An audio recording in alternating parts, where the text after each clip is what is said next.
Hello guys again welcome to my YouTube channel. So आज हम जो है बात करेंगे moment of inertia of spherical shell के बारे में। किसी भी स्पेरिकल शेल का मोमेंट ऑफ इनर्शिया हम कैसे फाइंड आउट कर सकते हैं, तो उसके लिए हमको क्या करना पड़ेगा। सबसे पहले हमें एक स्पेरिकल शेल बनानी है।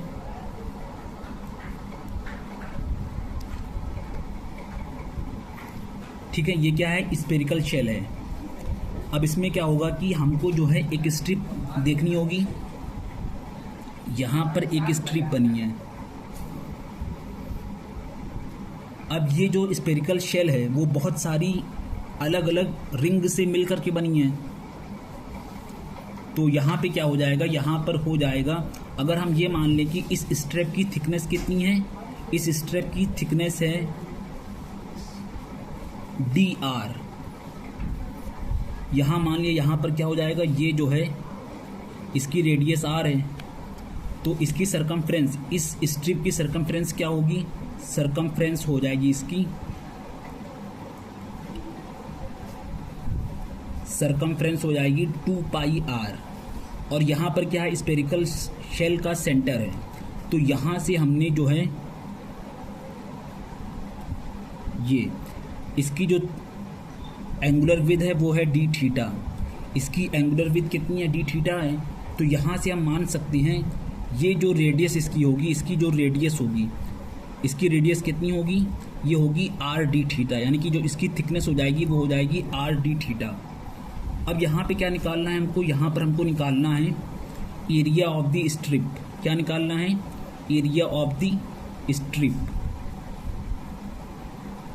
तो ये आ जाएगा 2 pi r into r d theta, ये आ जाएगा। अब यहाँ पर हमको देखना है, हमको क्या देखना है, mass of the spherical shell, mass of the spherical shell. Spherical shell का जो मास है, ये मास कितना होगा, ये मास होगा कैपिटल एम। अच्छा, स्पेरिकल शेल का एरिया, कंप्लीट स्पेरिकल शेल का जो एरिया होगा वो होगा 4 पाई आर स्क्वायर। तो 4 पाई आर स्क्वायर एरिया का जो मास हो जाएगा ये कितना है, कैपिटल एम। तो unit area, mass of unit area क्या हो जाएगा, mass of unit area. Unit area का मास कितना होगा, ये हो जाएगा m अपॉन में 4 पाई आर स्क्वायर। तो यहाँ पर मास ऑफ एरिया, एरिया यहाँ पर कितना है, एरिया है 2 pi r r d theta. ये कितना हो जाएगा, ये हो जाएगा m अपॉन में 4 pi r square into 2 pi r r d theta, ये हो जाएगा। अब यहाँ पर हमको देखना है कि स्मॉल आर की वैल्यू क्या हो सकती है। तो यहाँ पर देखिएगा, स्मॉल आर की अगर हम वैल्यू निकालें तो यहाँ से हमको मिल जाएगा ये R sine theta. Small are की वैल्यू कितनी मिलेगी, आर साइन थीटा। तो यहाँ पे हम रख सकते हैं। तो यहाँ पे क्या हो जाएगा, m अपॉन में 4 pi r square into 2 pi r, small are की वैल्यू क्या है, आर साइन थीटा है, तो r sine theta into r d theta. तो यहाँ से क्या हो जाएगा, आर स्क्वायर से आर स्क्वायर कैंसिल हो जाएगा, तो यहाँ बचेगा m/2, पाई से पाई कैंसिल होगा, 2 2 ज़ा 4, तो m/2 आएगा। और साथ में क्या आएगा, साथ में आएगा साइन थीटा डी थीटा। ये क्या आ गया, mass of area of strip. ठीक है, अब यहाँ पर हमको निकालना है स्पेरिकल शेल का कंप्लीट एरिया। तो यहाँ पे क्या हो जाएगा, moment of inertia, moment of inertia of a complete spherical shell, of a complete spherical shell, spherical cell.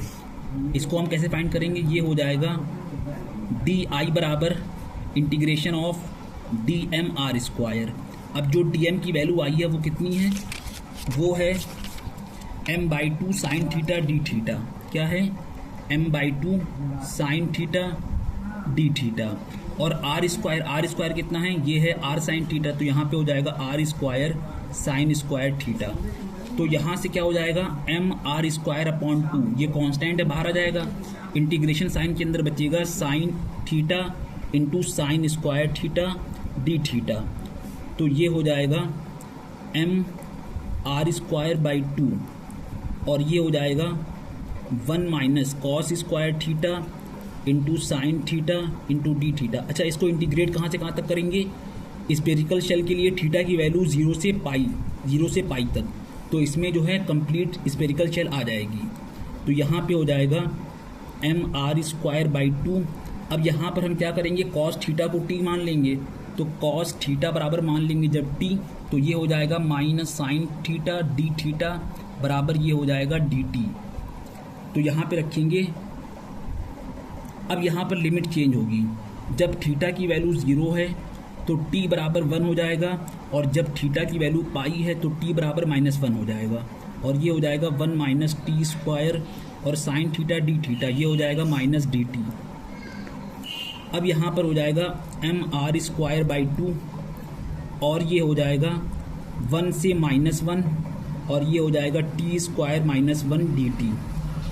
अब इसको हम इंटीग्रेट कर सकते हैं, तो यहाँ पर हो जाएगा एम आर स्क्वायर बाई 2 और यहाँ पर जब इसको इंटीग्रेट करेंगे तो ये आएगा T cube by 3 minus T, और कहाँ से कहाँ तक, 1 से -1 तक। अब यहाँ पर हो जाएगा एम आर स्क्वायर बाई 2 और इसको इंटीग्रेट करना है, तो यहाँ पर हम पहले रखेंगे अपर लिमिट, तो यहाँ पर हो जाएगा -1 का क्यूब अपॉन 3 -1, ये हो गया अपर लिमिट। अब रखेंगे लोअर लिमिट -1 का क्यूब अपॉन में 3 और यहाँ पे क्या है -1, तो ये हो जाएगा -1, ये हो गया। अब यहाँ पे आएगा एम आर स्क्वायर अपॉन 2 और यहाँ पर हो जाएगा -1 अपॉन 3 प्लस 1 और ये हो जाएगा -1 अपॉन 3 प्लस 1, तो ये हो जाएगा एम आर स्क्वायर बाई 2 और ये हो जाएगा 2 माइनस 2 अपॉन 3। अब 2 कॉमन कर लेंगे, जब 2 कॉमन करेंगे तो 2 से 2 कैंसिल हो जाएगा, तो यहाँ बचेगा 1 माइनस 1 बाई 3, तो ये हो जाएगा 2/3 m are square. This is the required moment of inertia for a spherical shell. So अगर आप आगे और भी देखना चाहते हैं कि मैं और भी बॉडीज़ का मोमेंट ऑफ इनर्शिया फाइंड करूं, तो प्लीज़ चैनल को लाइक करिए, सब्सक्राइब करिए और प्लीज़ कमेंट करिए। Thank you for watching my videos.